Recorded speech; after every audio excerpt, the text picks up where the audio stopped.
by a member of Pharaoh's family and was brought up in the royal palace. Eventually he became a prophet who led his own people, the Hebrews, out of Egypt.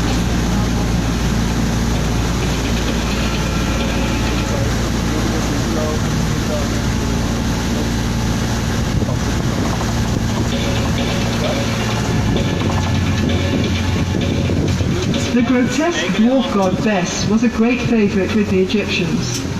He was believed to protect people against snakes and scorpions, and was particularly regarded as a patron of women in childbirth. In general, Bes was the god of pleasure and enjoyment of every kind.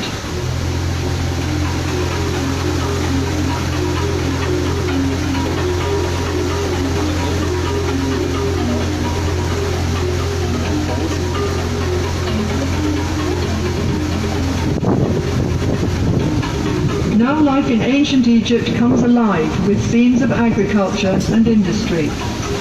The nobleman and his wife are enjoying the fresh air in their garden pavilion. They are playing a game called Senet, a game for two players, a form of which is still played in Egypt today. Ploughing is the first operation in preparing the land for cultivation, and here we see the ploughman with his team and the simple wooden plough. After ploughing, the heavy clods of soil are broken up with a hoe, and then furrows are made with the broad-bladed mattock. The sower scatters the seed from a small bag or basket, and sheep follow the sower to press the seed into the tough soil with their feet. Beside the houses in the background are pigeon towers. The Egyptians kept pigeons for food, and they were used for carrying messages, especially for the army.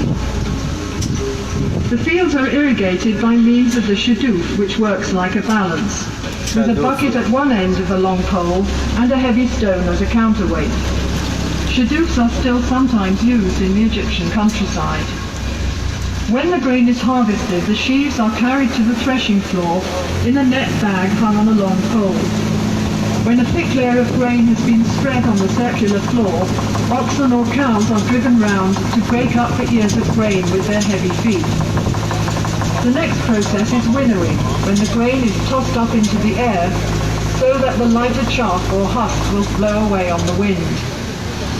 The grain is then taken to be stored in the silos. The scribe makes a careful record of all the grain which is being stored. This was important for taxation purposes, as there was no money in Egypt.